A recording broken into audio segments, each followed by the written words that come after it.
ஒரு காடு, நல்ல மரம்லாம் செழிச்சு இருந்தது. அப்படிப்பட்ட காட்டில் ஒரு சாது இருந்தார். அவர் எப்படின்னா எப்பவும் ஒரு மரத்தடியில் உட்காந்துருப்பார். ஏன்னா அவருடைய இருப்பிடமே அதுதான். அவர் என்ன பண்ணுவார், 3 கல் வச்சுருந்தார். செங்கல் மாதிரி இருக்கும், ஆனால் அதை விட கொஞ்சம் பெருசாக இருக்கும். எதுக்கு அந்த 3 கல்லுன்னா அதுதான் அவருடைய படுக்கை. அதாவது தூங்குறப்ப ஒரு கல்லை தலைக்கு கீழே வச்சுக்குவார், இன்னொரு கல்லை இடுப்புக்கு கீழே வச்சுக்குவார், இன்னொரு கல்லை காலுக்கு கீழே வச்சுக்குவார். உடம்பை அப்படியே ஒரு தகட்டால் மூடிக்குவார், அப்படியே தூங்கி போடுவார். மழை பெய்யுதுன்னு வச்சுங்க, அவர் உடம்பு 3 கல் மேலே இருக்குதா, அதனால் தண்ணி அடியில் ஓடி போடும், உடம்பு நனையாது. மேலே தகடு இருக்கிறதுனால மழையும் உடம்புல படாது. அவர் தூக்கமும் கிடையாது, நிம்மதியாக தூங்குவார். பகலில் அந்த 3 கல்லையும் ஒரு சேர ஒரு அடுப்பு மாதிரி வச்சு அது மேலே உட்காந்துக்குவார். அதனால் பாம்பு பூச்சி எதுவும் அவரை தொந்தரவு பண்ணுறதில்ல, அது பாட்டுக்கு நகர்ந்து போயிடும். அவர் பாட்டுக்கு நிம்மதியாக இருப்பார். யாராவது எதையாவது கொண்டுகிட்டு கொடுத்தா அதை வாங்கி சாப்பிடுவார், அவ்வளவுதான். ஒரு நாள் அந்த நாட்டு அரசன் காட்டுக்கு வேட்டையாட வந்தான். அந்த வழியாக வந்தப்போ இந்த சாது படுத்துருக்கிறத பார்த்தான், பரிதாபப்பட்டான். ஐயோ பாவம், இவர் இப்படி இந்த கல் மேலே உடம்பை வச்சுக்கிட்டு தூங்குறாரு, என்ன பாடுபடுவார். இவரை நாம் அரண்மனைக்கு அழைச்சிட்டு போய் சுகமாக நிம்மதியாக இருக்கிறதுக்கு வழி செஞ்சு கொடுப்போம், அது ரொம்ப நல்லாயிருக்கும் அப்படின்னு நினச்சான். அப்படி நினச்சிக்கிட்டே அரண்மனைக்கு வந்துட்டான். அதுக்கப்புறம் ஒரு பல்லக்கையும் 2 சேவகர்களையும் காட்டுக்கு அனுப்பி அந்த சாதுவை மெதுவாக இங்கே அழைச்சிட்டு வந்துடுங்க அப்படின்னு சொல்லி அனுப்பி வச்சான். இவங்க போய் அவர்கிட்ட விவரத்தை சொன்னாங்க. எனக்கு என்னத்துக்கு அரண்மனை வாசம் அப்படின்னார். இருந்தாலும் மன்னர் உத்தரவு, நீங்கள் அவசியம் வரணும் அப்படின்னாங்க இவங்க. சரின்னு சொல்லிவிட்டு வேறு வழி இல்லாமல் புறப்பட்டார். புறப்படும் பொழுது என்ன பண்ணார்னா, மறக்காமல் அந்த 3 கல் ஒரு தகடு அதையும் எடுத்து பல்லக்கில் வச்சுக்கிட்டார். என்னத்துக்கு இதையெல்லாம் எடுத்து வைக்கிறாரு அப்படின்னு சொல்லி அவங்க யோசனை பண்ணாங்க. இருந்தாலும் அதை பற்றி ஒன்றும் கேட்கல. பேசாமல் அவரை அழைச்சிட்டு போய் அரண்மனையில் விட்டுட்டாங்க. அரசன் ஓடி வந்தான், வரவேற்றான், அறுசுவை உணவு படைத்தான். அவர் படுக்கிறதுக்கு தங்க கட்டில், பட்டு மெத்தை, இப்படி எல்லாம் ஏற்பாடு பண்ணி வச்சான். இங்கே படுத்து ஓய்வு எடுத்துக்குங்க அப்படின்னு சொல்லிவிட்டு அவன் பாட்டு போயிட்டான். மறுநாள் காலையில் பார்க்குறான், சாது படுத்துருக்கிறார். எப்படி தெரியுமா, அந்த பட்டு மெத்தை மேலே 3 கல்லையும் வச்சு வழக்கம் போலவே அது மேலே படுத்துருக்கிறார். அதுக்கு மேலே தகடு. அரசன் பார்த்துட்டு அதிர்ச்சி ஆகிட்டான். என்ன சுவாமி இப்படி அப்படின்னா, சாது சொன்னார், எனக்கு தேவையும் இல்லை குறையும் இல்லை, எல்லா இடத்துலையும் எனக்கு ஒரே மகிழ்ச்சி தான் அப்படின்னார். மகிழ்ச்சிங்கிறது தங்க கட்டிலேயோ பட்டு மெத்தையிலேயோ இல்லை, அது மனசில் இருக்கிற ஒரு விஷயம். உண்மையான மகிழ்ச்சிக்கு வழி மனப்பக்குவம் அப்படிங்கிறது அந்த அரசனுக்கு புரிஞ்சுதான். இந்த காலத்தில் ஒரு சாமியார், அவரை தேடி ஒரு சீடன் வந்தான். என்னாச்சு தெரியுமா சுவாமி, எனக்கு நிம்மதி வேணும், அதுக்கு என்ன வழின்னு கேட்டான். சாமியார் நிமிர்ந்து பார்த்தார். அப்புறம் சொன்னார், நீ ஏகப்பட்ட பேர்கிட்ட கடன் வாங்கியிருக்கிற, அதையெல்லாம் திருப்பி கொடுத்தா தான் உனக்கு நிம்மதி கிடைக்கும்னார். இவனுக்கு ஆச்சரியம். அது எப்படி சாமி, அவ்வளவு கரெக்டாக நான் கடன் வாங்கினதை கண்டுபிடிச்சிங்க அப்படின்னா. உனக்கு கடன் கொடுத்து சாமியாராக போனதே நான் தான்ப்பா, அதனால தான் இந்த கதிக்கு வந்தேன். என்கிட்டயே நிம்மதிக்கு வழி கேட்குறிய, அதுதான்டா வேதனை அப்படின்னாராம் அவர். ஒரு குரு, இளம் சீடர்கள் எதிரில் உட்காந்துருக்கிறாங்க. குரு பாடம் நடத்திக்கிட்டு இருக்கிறார். சீடர்களுக்கு ஒரு ஆசை, அதாவது ஒரு முக்கியமான மந்திரத்தை நம்ம குருநாதர்கிட்ட இருந்து கற்றுக்கணும் அப்படிங்கிறது அவங்க ஆசை. அது என்ன மந்திரம்னா, இறந்தவரை உயிர்ப்பிக்கக்கூடிய புனித மந்திரம், அதாவது செத்தவங்களுக்கு மீண்டும் உயிர் உண்டாக்குகிற மந்திரம். குருவே, தயவு பண்ணி அந்த மந்திரத்தை எங்களுக்கு உபதேசிக்கணும் அப்படின்னு கேட்டாங்க. அது ரொம்ப ஆபத்தானது, அது என்னத்துக்கு உங்களுக்கு வேண்டாமேன்னாராம் குரு. எங்களுடைய நம்பிக்கை உறுதிப்படுறதுக்காகத்தான் கேட்குறோம், வேற ஒன்றும் இல்லை அப்படின்னாங்களாம் சீடர்கள். பக்குவப்படாத அறிவுங்கிறது ரொம்ப ஆபத்தானது அப்படின்னாராம் குரு. இது சீடர்களுக்கு புரியல. அது எப்படிங்க பக்குவப்படாத அறிவு ஆபத்தானதுன்னு சொல்கிறீங்க, அப்படின்னா என்ன அப்படின்னு கேட்டிருக்காங்க சீடர்கள். குரு அதுக்கு விளக்கம் கொடுத்தாராம். அந்த மந்திரத்தை எப்போ பயன்படுத்தணுங்கிறது முக்கியம். அதை அறியக்கூடிய ஞானம் ஏற்படுகிற வரைக்கும் அதை தெரிஞ்சுக்காமல் இருக்கிறது தான் நல்லது, இல்லைன்னா ஆபத்துன்னாராம். ஆனால் அந்த சீடர்கள் அதை கேட்குற மாதிரி இல்லை, ரொம்ப பிடிவாதம் பண்ண ஆரம்பிச்சுட்டாங்க. சரி வாங்க சொல்கிறேன்னார் குரு. எல்லாரும் வந்தாங்க. அந்த புனித மந்திரத்தை அவங்களுக்கு ரகசியமாக உபதேசம் பண்ணார். உபதேசம் பண்ணிவிட்டு அவங்களுக்கு எச்சரிக்கையும் கொடுத்தார். இந்த மந்திரத்தை நல்லா ஆராய்ச்சி பார்த்ததுக்கு அப்புறம் தான் உச்சரிக்கணும். அவசரப்பட்டு எதுவும் செஞ்சிடக்கூடாது அப்படின்னு ஒரு தடவைக்கு பல தடவை எச்சரிக்கை கொடுத்தார். சரின்னு சொல்லிவிட்டு அவங்கெல்லாம் மந்திரத்தை கற்றுக்கிட்டு எழுந்திரிச்சு போயிட்டாங்க. ஒரு நாள் அந்த சீடர்கள் எல்லாம் மணற்பாங்கான இடத்துல அப்படியே நடந்து போயிட்டுருக்கிறாங்க. ஒரு பாலைவன பகுதி மாதிரி ஒரு இடம். அங்கே ஒரு இடத்துல எலும்புகள் குவியலாக கிடந்தது. உடனே இந்த சீடர்கள் முன்ன பின்ன யோசிக்காமல் தியானமும் பண்ணாமல் அந்த மந்திரத்தோட பயனை சோதித்து பார்க்கணும் அப்படின்னு நினச்சிக்கிட்டு அந்த மந்திரத்தை உச்சரிக்க ஆரம்பிச்சிட்டாங்க. அவ்வளோதான். உடனே என்னாச்சு தெரியுமா? அந்த எலும்புகள் எல்லாம் ஓநாய்களாக மாறி அவங்கள துரத்த ஆரம்பிச்சுட்டுது. சீடர்கள் எல்லாம் தலைதெறிக்கி ஓட ஆரம்பிச்சிட்டாங்க. ஓநாய்களும் விடலை, அவங்கள துரத்தி பிடிச்சி கடித்து கொதற ஆரம்பிச்சுட்டுது. அப்போ தான் அந்த சீடர்களுக்கு குரு சொன்ன அறிவுரையோட அர்த்தம் புரிஞ்சுது. பக்குவப்படாத அறிவு ஆபத்தானது அப்படிங்கிறது. அதனால் இதிலேருந்து நாம் தெரிஞ்சுக்க வேண்டியது என்னென்னா, நாம் நம்ம அறிவை வளர்த்துக்கிட்டால் மட்டும் போதாது, அந்த அறிவை எப்போ எப்படி பயன்படுத்தணும் அப்படிங்கிற பக்குவமும் நமக்கு வரணும். அப்போ தான் வாழ்க்கை நல்லபடியாக அமையும். இல்லைன்னா இடைஞ்சல் தான். இந்த காலத்தில் சில சின்ன பிள்ளைங்களுக்கே அறிவு ரொம்ப பக்குவப்பட்டிருக்குங்கிறத உணர முடியுது. ஒரு சின்ன பையன் பள்ளிக்கூடத்தில் மார்க் லிஸ்ட் கொடுத்தாங்க, வாங்கிக்கிட்டு அவசரமாக வீட்டுக்கு ஓடினான். எதிரில் வந்த ஒருத்தர் கேட்டார், என்ன அவசரம், ஏன் இப்படி வேகமாக ஓடுறேன்னார். எங்கள் அம்மா கிட்ட அடி வாங்கணும், அதுக்காக தான் ஓடுறேன்னா. அடி வாங்கிறதுக்கா இவ்வளவு அவசரம்னார் அவர். அப்படி இல்லைங்க, நான் போகிறதுக்குள்ளே எங்கள் அப்பா வீட்டுக்கு வந்துட்டாருன்னா அவர்கிட்ட அடி வாங்க வேண்டியிருக்கும், அதை அவாய்ட் பண்ணுறதுக்காக இப்படி ஓடுறேன் அப்படின்னு நானான் அந்த பையன். ரொம்ப நாளைக்கு முன்னாடி ஒரு நாள் கோவலன் நாடகம் நடந்தது. எங்கள் மதுரையில் நடந்தது. அதில் ஒரு முக்கியமான கட்டம். கண்ணகி கிட்ட சிலம்பை வாங்கிக்கிட்டு அதை விற்கிறதுக்காக மதுரை நகருக்கு புறப்படுறான் கோவலன். அந்த சமயத்தில் கண்ணகி பாடுற மாதிரி ஒரு நாடக பாடல் நாடக ஆசிரியர் எழுதினது. அது என்ன பாட்டுன்னா, மா பாவியோர் கூடி வாழும் மதுரைக்கு மன்னா போகாதீர் என்று அப்படின்னு ஆரம்பிக்கும் அந்த பாட்டு. இதுதான் அந்த பாட்டு. இதை கண்ணகி மேடையில் பாடின உடனே கூட்டத்தில் சலசலப்பு. நம்ம ஊர்லேயே நமக்கு முன்னாடியே நின்றுக்கிட்டு மா பாவியோர் கூடி வாழும் மதுரை அப்படின்னு சொல்கிறாங்களே, என்ன தைரியம் அப்படின்னு எல்லாம் குழப்பம் பண்ண ஆரம்பிச்சிட்டாங்க. மக்கள் சத்தம் போட ஆரம்பிச்சிட்டாங்க. எதிர்ப்பு குரல் அது பாட்டுக்கு வர வர அதிகமாக போட்டுது. கொண்டுக்கிட்டு வா அந்த நாடக ஆசிரியரை, எழுதுனது யார் அப்படின்னு ஒரே சத்தம், கூச்சல். வேறு வழி இல்லை. மெதுவாக மேடைக்கு வந்தார் அந்த நாடக ஆசிரியர். 4 பக்கத்திலிருந்தும் கேள்வி கணைகள்.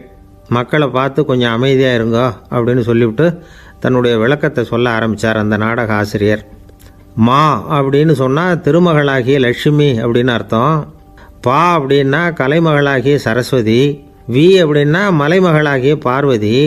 மா பாவியோர் அப்படின்னா திருமகளும் கலைமகளும் மலைமகளும், இவங்க மூவரும் அப்படின்னு அர்த்தம். இந்த 3 பேரும் வாழ்கின்ற மதுரை புனிதம் நிறைந்தது, சகல செல்வங்களும் நிறைஞ்சது. அப்படிப்பட்ட ஊரில் நான் அணிந்து கொள்ளும் இந்த சாதாரண சிலம்பை யார் வாங்கிக்குவாங்க அப்படிங்கிற எண்ணத்தோடு தான் கண்ணகி அப்படி சொல்கிறா. அதை நினச்சி தான் நான் எழுதினேன். ஆகவே மதுரையை ரொம்ப சிரமப்படுத்தணும், ரொம்ப மோசமாக எழுதணும் அப்படிங்கிற எண்ணம்லாம் எனக்கு கிடையாது. பெருமைப்படுத்தணும்னு நினச்சி தான் அப்படி எழுதினேன் அப்படின்னு விளக்கம் கொடுத்தாராம். இந்த விளக்கத்தை கேட்டதும் எல்லாரும் ரொம்ப சமாதானமாயிட்டாங்களாம். இப்படி விளக்கம் கொடுத்த அந்த நாடக ஆசிரியர் யார் தெரியுமா? அவர் தான் தமிழ் நாடக உலகின் முதல் ஆசான் சங்கரதாஸ் சுவாமிகள். அவருக்கு நகைச்சுவை உணர்வும் அதிகம். 1920ஆம் ஆண்டு திருநெல்வேலியில் அவர் தங்கியிருக்கிறார் நாடகம் நடத்துறதுக்காக. அவர் தங்கியிருந்த வீட்டில் கொசு மூட்டைப்பூச்சி அதிகமாக இருந்திருக்கு. அவரால் தூங்கவே முடியல. அவர் அனுபவித்த தொல்லைகள் ஒரு பாட்டாக உருவாச்சு. வேடிக்கையாக ஒரு பாட்டு எழுதினாராம். மூட்டையும் கொசுவும் ஒரு வீட்டிலே மீட்டிங் போட்டால் முன்னே நிற்க யாரால் முடியும்? கொசு மோகன ராகம் போல சத்தம் போட்டு முன்னே நின்று செய்திடும் யுத்தம். இதை மறுநாள் நாடகத்தில் கோமாளி வேஷம் போட்ட ஒரு சிறுவனை விட்டு பாட வச்சிருக்கார். எல்லாரும் சிரித்து ரசித்தாங்களாம். சங்கரதாஸ் சுவாமிகள் கல்யாணமே பண்ணிக்கல, துறவி மாதிரியே வாழ்ந்திருக்கார். தமிழ் நாடக கலைக்கு தன்னையே அர்ப்பணம் பண்ணிட்டவர் அவர். 1922 நவம்பர் மாதத்தில் ஒரு நாள் புதுச்சேரியில் அவர் வாழ்க்கை முடிஞ்சுது. அப்போ அவருக்கு வயசு 55. சங்கரதாஸ் சுவாமிகள் நாடக ஆசிரியர் மட்டும் இல்லை, மேடை நாடக இயக்குனர், தயாரிப்பாளர், அவரே ஒரு சிறந்த நடிகர். ஒரு தடவை சாவித்திரி நாடகத்தில் இவர் யமதர்மனா வேஷம் போட்டு நடிச்சிருக்கிறார். நாடகம் பார்த்துக்கிட்டு இருந்த கருவுற்ற ஒரு பெண்மணிக்கு பயத்தினால அங்கேயே குழந்தை பிறந்துட்டு தான். அந்த நிகழ்ச்சிக்கு அப்புறம் இவர் இந்த வேஷம் போடுறப்போலாம் ஜனங்களுக்கு முன்கூட்டியே எச்சரிக்கை கொடுக்க ஆரம்பிச்சிருவாராம். அதாவது அப்படி யாராவது பயப்படுறவங்க இருந்தால் கொஞ்சம் கண்ணை மூடிங்க அல்லது எழுந்திரிச்சு போடுங்கன்னு. நடிப்புன்னா அப்படிலாம் இருக்கணும். இந்த காலத்தில் நடிகர் ஒருத்தர் சொன்னார், சார் நான் இந்த நாடகத்தில் நடிக்கிறப்போ முகத்தில் நவரசங்களையும் காட்டி நடித்தேன், உணர்ச்சிகளையெல்லாம் நல்லா காட்டி நடித்தேன். அப்படி இருந்தும் ஜனங்கள் கல்லை எடுத்து மேடையில் வீசிவிட்டாங்க சார் அப்படின்னார். நாடகத்தில் உங்களுக்கு என்ன வேஷம் அப்படின்னு கேட்டாங்க. அது செத்து கிடக்கிற பணமாக நடித்தேன் சார் அப்படின்னார். என்னுடைய நண்பர் ஒருத்தர், அவருக்கு ஜாதகத்தில் நம்பிக்கை உண்டு. அவரே ஜோசியமெல்லாம் பார்ப்பார். என்ன சார் இந்த காலத்தில் இதையெல்லாம் நம்பிக்கிட்டு இருக்கீங்களேன்னு கேட்டால், உங்களுக்கு ஒன்றும் தெரியாது சார், இந்த உலகத்தில் ஒவ்வொருத்தரும் அவங்கவுங்க செய்கிற நல்லது கெட்டதுக்கு தகுந்த பலனை அனுபவிச்சே தேரணும்பார். அது மட்டும் இல்லை, ஒருத்தன் செத்துட்டா கூட அவன் செஞ்ச பாவ புண்ணியங்கள் கூடவே போயிட்டுருக்கோம்பார். அது எப்படி கூட போவோம் அப்படின்னு குதர்க்கமாக கேட்டால், அதுக்கு அவர் ஒரு கதை சொன்னார். அது ரொம்ப சுவாரஸ்யமாக இருந்தது. ஒரு ஊரில் ஒருத்தர் இருந்தாராம். அவர் ஜோசியம் பார்க்குறதுல ரொம்ப கெட்டிக்காரரு. ஒருத்தருடைய தலைமுடியை மட்டும் அவர்கிட்ட காட்டினா போதும், அதை மட்டும் பார்த்துட்டு அவருடைய ஜாதகத்தையே சொல்லிவிடுவாராம். அப்பேற்பட்ட திறமை. அந்த ஆள் ஒரு சமயம் கன்னியாகுமரி கடற்கரைக்கு போயிருந்திருக்கிறார். அங்கே கரை ஓரமாக ஒரு மண்டை ஓடு கிடந்திருக்கு. அதை எடுத்து பார்த்துருக்கிறார். அந்த மண்டை ஓட்டை வச்சுக்கிட்டே அதோட ஜாதகத்தை அலசியிருக்கிறார். இந்த மண்டை ஓட்டுக்கு ஒரு ஆசாமி வாழ்க்கையில் ரொம்ப கஷ்டப்பட்டுருக்கிறான், நிறைய கஷ்டத்தை அனுபவிச்சிருக்கிறான், அது தாங்க முடியாமல் தான் கடலில் விழுந்து தற்கொலை பண்ணிகிட்டு இருக்கான் அப்படிங்கிறத அவர் கணிச்சுட்டார். இருந்தாலும் இந்த மண்டை ஓடு இன்னமும் அனுபவிக்க வேண்டியது பாக்கி இருக்குது அப்படிங்கிறதையும் அவர் உணர்றார். அது சரி, ஒருத்தன் உயிரோடு இருக்கிற வரைக்கும் தானே நல்லது கெட்டதை அனுபவிக்க முடியும். செத்ததுக்கு அப்புறமும் பாக்கி இருக்குன்னா அதை எப்படி அனுபவிக்கிறது? இந்த மண்டை ஓட்டுக்கு இன்னும் கொஞ்சம் பாக்கி இருக்குது அப்படிங்கிறது அவருக்கு புரிஞ்சதே தவிர அதோட அர்த்தம் என்னங்கிறது அவருக்கு சரியாக விளங்கலை. சரி, இதை இன்னும் கொஞ்சம் விவரமாக ஆராய்ச்சி பண்ணி பார்ப்போம் அப்படின்னு நினச்சிக்கிட்டு அதை தன்னுடைய வீட்டுக்கு எடுத்துகிட்டு போயிட்டார். அந்த மண்டை ஓட்டை ஒரு பொட்டியில் வச்சு பூட்டினார். தன்னுடைய தனி அறையில் அதை பத்திரமா வச்சுக்கிட்டார். தினமும் ராத்திரி ஆனதும் தன்னுடைய மனைவியை பார்த்து, நீ போய் பூஜை அறையில் தனியாக படுத்துக்கோ அப்படின்னு சொல்லிவிட்டு, இவர் தினம் ராத்திரி 12 மணிக்கு பொட்டியை திறந்து பார்ப்பார். மண்டை ஓடு அப்படியே இருந்ததே தவிர இன்னும் கொஞ்சம் பாக்கி இருக்குங்கிறதுக்கு அர்த்தம் அவருக்கு விளங்கலை. அந்த மண்டை ஓட்டுக்கு இன்னும் என்ன பாக்கி இருக்க போகுது? இப்படியே ஒரு 10 நாள் போச்சு. அந்த வீட்டம்மாவுக்கு சந்தேகம் வந்துட்டுது. நம்ம வீட்டுக்காரர் நம்மளை தனியாக ஏன் தூங்க சொல்கிறார் அப்படிங்கிற சந்தேகம். உடனே பக்கத்து வீட்டு அம்மா கிட்ட விஷயத்தை சொல்லியிருக்கிறாங்க. அந்த அம்மா உடனே, நீ கவலைப்படாத, நான் கண்டுபிடிச்சி சொல்கிறேன்னு சொல்லிவிட்டாங்களாம். அன்றைக்கி ராத்திரியே ஜன்னல் வழியாக எட்டி பார்த்துருக்குறாங்க. இந்த ஆள் மண்டை ஓட்டை கையில் வச்சுக்கிட்டு அதை திருப்பி திருப்பி அப்படியும் அப்படியும் பார்த்துக்கிட்டு இருந்தது தெரிஞ்சுட்டுது. மறுநாள் காலையில் அவரோட மனைவியை பார்த்தாங்க. ஏம்மா, உன் வீட்டுக்காரருக்கு நீ முதல் மனைவியா 2வது மனைவியா அப்படின்னு கேட்டாங்க. எனக்கு தெரிஞ்ச வரைக்கும் நான் ஒருத்தி தான் அவருடைய மனைவின்னாங்க. அப்படி இல்லை, நீ அவருக்கு 2வது மனைவி. முதல் மனைவியின் மண்டை ஓடு தான் அவர் கையில் இருக்குப்போ, அதை தான் அவர் தினமும் ராத்திரியில் எடுத்து பார்த்துக்கிட்டு இருக்கிறாரு அப்படின்னு விட்டாங்க அந்த அடுத்த வீட்டம்மா. அப்படியா விஷயம்னு சொல்லிவிட்டு கணவன் வீட்டில் இல்லாத நேரமாக பார்த்து அந்த மண்டை ஓட்டை எடுத்து கொண்டாந்து ஒரு உரலில் போட்டு உலக்கையால் குத்தி நொறுக்க ஆரம்பிச்சுட்டுது அந்த அம்மா. வெளியே போயிருந்த அந்த ஆள் அப்போ தான் உள்ளே நுழைஞ்சார். மண்டை ஓடு உலக்கைக்கிட்ட குத்து வாங்கிட்டு இருக்கு. அது அனுபவிக்க வேண்டியது இன்னும் கொஞ்சம் பாக்கி இருக்குது அப்படிங்கிறதுக்கான அர்த்தம் எனக்கு இப்போ தான் புரிஞ்சுதுன்னாராம் அவர். இந்த கதையிலேருந்து நாம் இன்னொரு நீதியையும் புரிஞ்சுக்கணும். அதாவது நம்ம வீட்டை பற்றி நமக்கு தெரியாததெல்லாம் அடுத்த வீட்டுக்காரங்களுக்கு நல்லா தெரியும். ஒருத்தர் ரொம்ப கவலையோடு உட்காந்துருந்தார். எதை பற்றி சார் கவலைப்படுறீங்கன்னு கேட்டோம். எதிர்காலத்தை பற்றி கவலைப்படுறேன்னார். ஏன்னு கேட்டோம். என்ன பண்ணுறதுன்னே தெரியல சார், எதிர்காலம் ஒரே இருட்டாக இருக்குது, பாதையே புரியலன்னார். இன்றைக்கி நம்ம இளைஞர்கள் பல பேருக்கு எதிர்காலம் இருட்டாக தான் தெரியுது. அவங்கெல்லாம் இந்த கதையை கொஞ்சம் கேட்கணும். ஒரு மலை அடிவாரத்தில் ஒரு சின்ன கிராமம். அந்த மலை ரொம்ப உயரமானது. அடர்த்தியாக செடி கொடிகள் மரங்கள் அதில் மண்டி கிடக்குது. பகல் வேளையில் இருட்டாக தான் இருக்கும், அவ்வளோ அடர்த்தி. அந்த மலை உச்சியில் ஒரு கோவில். நாள் ராத்திரியே புறப்பட்டாதான் காலையில் அந்த கோயிலுக்கு போய் சேர முடியும். கிராமத்து இளைஞன் ஒருத்தன் அந்த மலை உச்சிக்கு போக வேண்டியிருந்தது. கையில் ஒரு விளக்கை எடுத்துக்கிட்டு நாள் ராத்திரியே புறப்பட்டான். புறப்பட்டு போனவன் கிராமத்து எல்லையிலேயே நின்றுட்டான். ஏன் தெரியுமா? அவன் கையில் இருந்த விளக்கோட வெளிச்சம் 10 அடி தூரத்துக்கு தான் தெரியுது. அது வரைக்கும் தான் பாதை தெளிவாக இருக்குது. அதுக்கு அப்பால எல்லாம் ஒரே இருட்டாக இருக்குது, பாதை புரியல. இவன் யோசனை பண்ணி பார்த்தான். மனசுக்குள்ள ஒரு சந்தேகம். 10 அடி தூரம் தானே வெளிச்சம் தெரியுது, அப்படின்னா நாம் 10 அடி தூரம் தானே போக முடியும். அதுக்கும் அந்தாண்ட ஒரே இருட்டாக இருக்குது. அதில் எப்படி நாம் நடந்து போகிறது? நாம் ரொம்ப தூரம் நடந்து போய் ஆகணுமே. அப்படிப்பட்ட நினப்பெல்லாம் அவனுக்கு வந்துவிட்டுது. இதுதான் அவன் மனசில் ஏற்பட்ட தயக்கம். இப்படி யோசிச்சுக்கிட்டே அந்த இளம் ஆசாமி புறப்பட்ட இடத்துலேயே நின்றுக்கிட்டு இருக்கிறான். அந்த சமயத்தில் ஒரு வயசான பெரியவர் அந்த பக்கமாக வந்தார். அவர் கையில் இதை விட சின்னதாக ஒரு விளக்கு வச்சுருந்தார். அது எப்படின்னா அது ஒரு 5 அடி தூரத்துக்கு தான் வெளிச்சம் காட்டுது. அவ்வளவு சின்ன விளக்கு. அவரும் மலை உச்சிக்கு போகிறதுக்காக தான் வந்துக்கிட்டு இருக்கிறார். அவரை பார்த்து இவன் கேட்டான், என்ன பெரியவரே, இவ்வளவு சின்ன விளக்கை வச்சுக்கிட்டு அவ்வளவு தூரத்துக்கு எப்படி மலையேற போகிறீங்க அப்படின்னு கேட்டான். நீ ஏன் இப்படி தயங்கிட்டே நிற்கிறேன்னு கேட்டார் பெரியவர். என்கிட்ட இருக்கிற விளக்கு 10 அடி தூரத்துக்கு தான் பாதையை காட்டுதுன்னா. இப்போ பெரியவர் சொன்னார், தம்பி, உன் கையில் இருக்கிற விளக்கு கொடுக்குற வெளிச்சத்தை வச்சு நீ முதல்ல 10 அடி தூரம் முன்னாடி போ. 10வது அடியில் போய் நின்றுக்கிட்டு பாரு. மறுபடியும் ஒரு 10 அடி தூரத்துக்கு பாதை தெரியும். இப்படி உன் கையில் இருக்கிற விளக்கு தொடர்ந்து வெளிச்சம் காட்டிக்கிட்டே இருக்கும். நீ முன்னேற முன்னேற அந்த வெளிச்சமும் முன்னேறும். அதனால் எத்தனை கிலோமீட்டர் தூரம் வேணும்னாலும் நீ இந்த 10 அடி தூரம் வெளிச்சத்தை வச்சுக்கிட்டே நீ போயிடலாம், புறப்படு அப்படின்னார். இப்போ தான் அந்த பெரியவர் சொன்னது இளைஞனுக்கு பளிச்சுன்னு புரிஞ்சுதான். உடனே உற்சாகமாக புறப்பட்டான், உச்சிக்கு போய் சேர்ந்தான். இந்த கதையிலேருந்து நாம் புரிஞ்சிக்க வேண்டியது என்ன தெரியுமா? நீண்ட கால திட்டம் ஒன்று போடும் பொழுது நமக்கு முன்னாடி இருக்கிறத மறந்துவிட்டு மனசை போட்டு குழப்பிக்க கூடாது. உங்கள் கையில் என்ன இருக்கோ அதுலேயே உங்கள் எதிர்காலம் மறைஞ்சிருக்குது. கண் முன்னாடி தெரியறத வச்சு ஆரம்பிங்க, போக போக வழி தானாக புலப்படும் அப்படிங்கிறார் ஒரு பெரியவர். பெரிய பயணங்களையெல்லாம் இப்படி தான் நடத்த வேண்டியிருக்கும். ஒவ்வொரு அடியாக எடுத்து வச்சா ஓடி போய் சேர்ந்து விடலாம். மலைச்சி போய் நின்றுட்டா நின்றுக்கிட்டே இருக்க வேண்டியது தான். நம்ம ஆள்லாம் ரொம்ப மோசமாக இருக்கிறாங்க. ஒருத்தன் அப்படி தான் நீண்ட தூர பிரயாணம் ஒன்று புறப்பட்டான். ரயில் போய்கிட்டே இருந்தது. கொஞ்சம் தூரம் போச்சு, பாதி வழியில் கையில் வச்சுருந்த டிக்கெட்டை காற்றுல விட்டுட்டான். ஐயோ, என் டிக்கெட்டு போயிட்டுதே அப்படின்னு கத்த ஆரம்பிச்சிட்டான். பக்கத்தில் இருந்த பெரியவர் அவனை பார்த்து பரிதாபப்பட்டு, கவலைப்படாத தம்பி, போனால் போகுது, வேறு டிக்கெட் வாங்கிக்கலாம் அப்படின்னு ஆறுதல் சொன்னார். அதுக்கு அவன் சொல்கிறான், சார், நான் அதுக்காக அழலை, அந்த டிக்கெட்டு கிடைச்சா தானே நான் எந்த ஊருக்கு போகணுங்கிறது எனக்கு தெரியும் அப்படிங்கிறான். ஒரு ஊரில் ஒரு ஆள் இருந்தான். அவனுக்கு ஒரே ஒரு மகள்.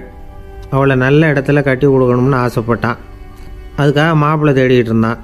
அவன் கொஞ்சம் வசதியான ஆள். அதனால் நிறைய பேர் வந்தாங்க. இருந்தாலும் ஒரு நல்ல குணமுள்ள மாப்பிள்ளையாக இருக்கணும் அவன் எதிர்பார்த்தான். அப்படி இருக்கணும்னு தொடர்ந்து முயற்சி பண்ணான். கடைசியாக ஒரு 3 பேர் கிடைச்சாங்க. அந்த 3 பேரில் யாரை தேர்ந்தெடுக்கிறது?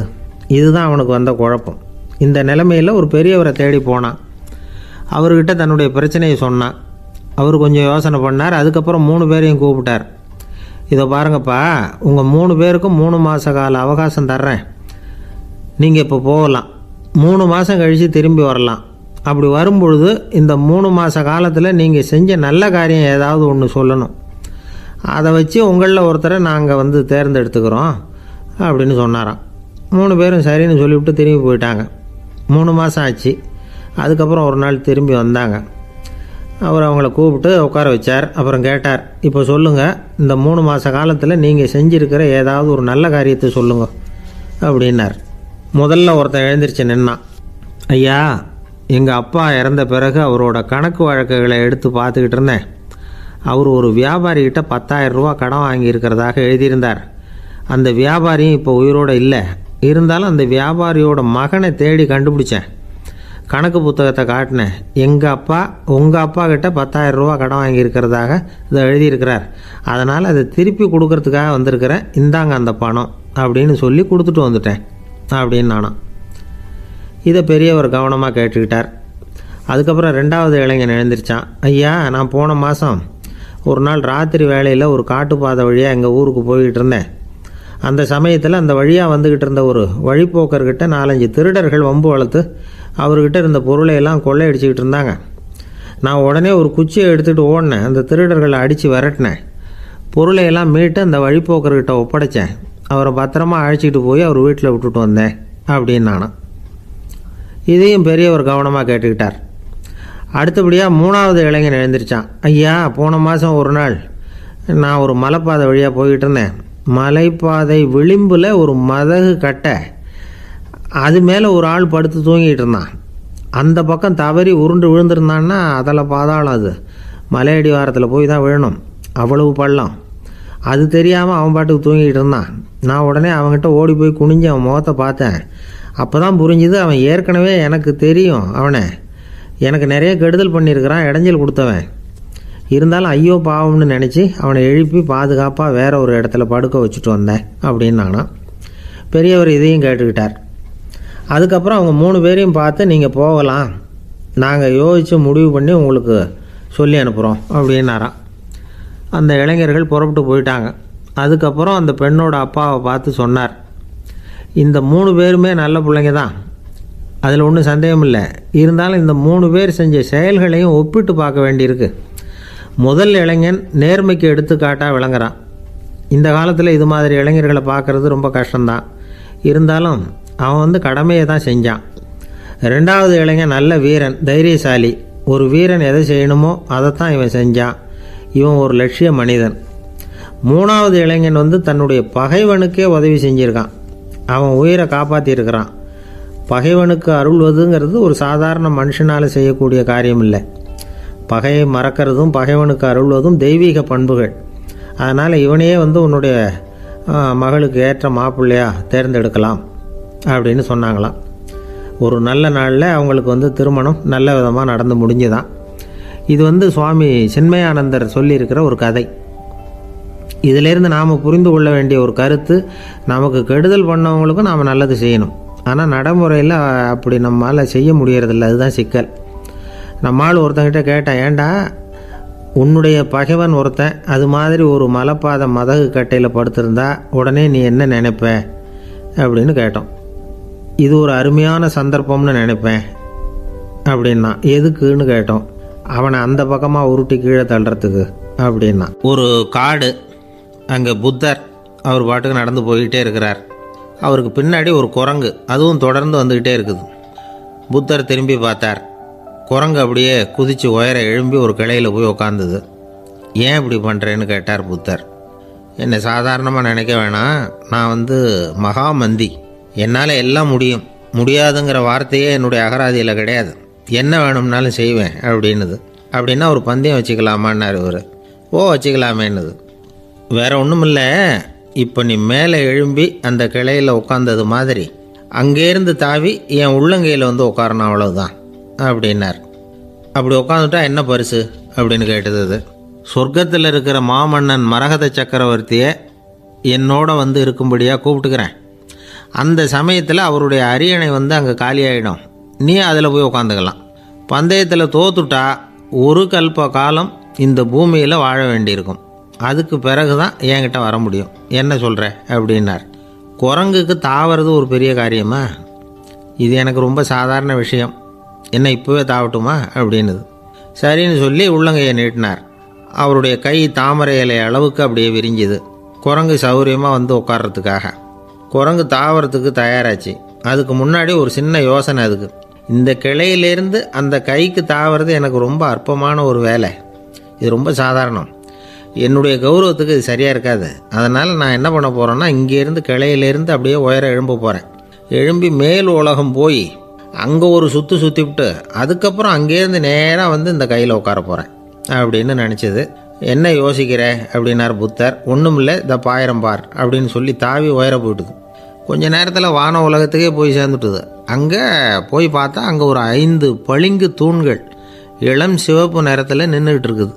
குரங்கு நினச்சிக்கிட்டது, புத்தர்கிட்ட போய் இந்த பளிங்கு தூண்களை பார்த்தோம்னு சொன்னால் அப்படியே திகைச்சு போயிடுவார், இந்த தூணில் ஏதாவது அடையாளம் செஞ்சுட்டு போகணும் அப்படின்னு அந்த இடத்துல மிதந்துக்கிட்டே நினச்சிது. உடனே ஒரு தூணில் எழுதிச்சு. என்ன எழுதிச்சுன்னா, ஒரு மகா ஞானி இங்கே வந்துட்டு போகிறார் அப்படின்னு எழுதிச்சு. எழுதிவிட்டு அப்படியே கீழே தாவி புத்தரோட உள்ளங்கையில் உட்காந்துது. எப்படி பார்த்தீங்களா என்னுடைய வேலை? வான உலகத்துக்கே போய் அங்கே இருக்கிற 5 பளிங்கு தூண்களை பார்த்துட்டு அதில் நான் வந்த விவரத்தை எழுதி வச்சுட்டு அதுக்கப்புறம் இங்கே வந்திருக்கிறேன் அப்படின்னுது ரொம்ப பெருமையாக. அப்படியா அப்படின்னார் புத்தர். ஆமாம், சந்தேகமாக இருந்தால் வாங்க அழைச்சிட்டு போய் காட்டுறேன் அப்படின்னுது அந்த குரங்கு. அதுக்கு தேவையில்லை, அப்படியே கொஞ்சம் கீழே குனிஞ்சு பார் தெரியும் அப்படின்னார் புத்தர்.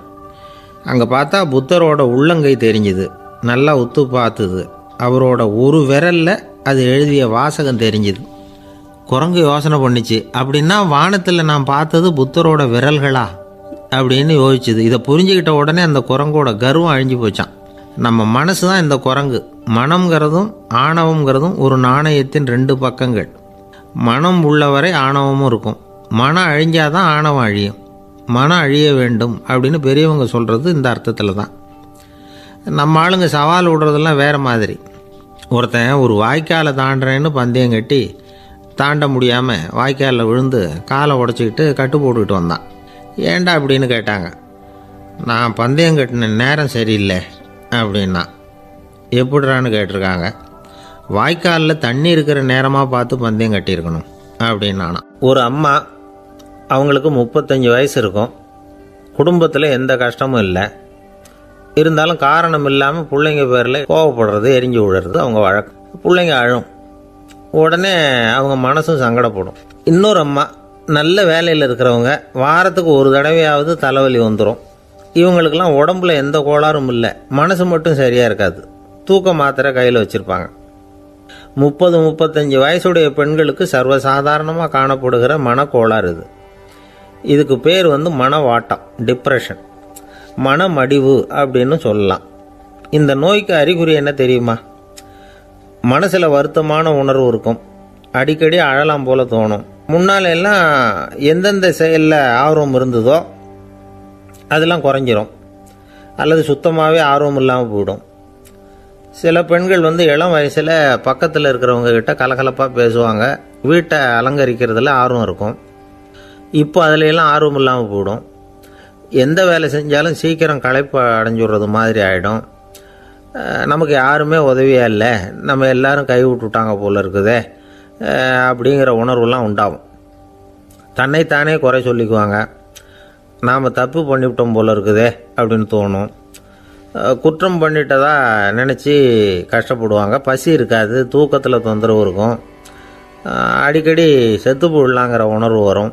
தற்கொலை பண்ணிக்கலாங்கிற எண்ணம் உண்டாகும். சில பேர் தற்கொலை முயற்சியில் கூட ஈடுபடுவாங்க. சில பேருக்கு பலவிதமான உடல் வலிகள் இருக்கும், பலவீனம் இருக்கும், சீக்கிரமாக களைப்படைஞ்சு போடுவாங்க. இதெல்லாம் மனவாட்ட நோய்க்கான தன்மைகள். இந்த மனவாட்டம், அதாவது டிப்ரெஷனை 2 வகையாக பிரிக்கலாமா. ஒன்று தானாக உண்டாக்கிக்கிறது, இன்னொன்று எதிர் விளைவை உண்டு பண்ணுகிற அல்லது நரம்பு சம்பந்தப்பட்ட டிப்ரெஷன். தானாக உண்டாக்கிக்கிற மனவாட்ட நோய் இருக்குது பாருங்கள்,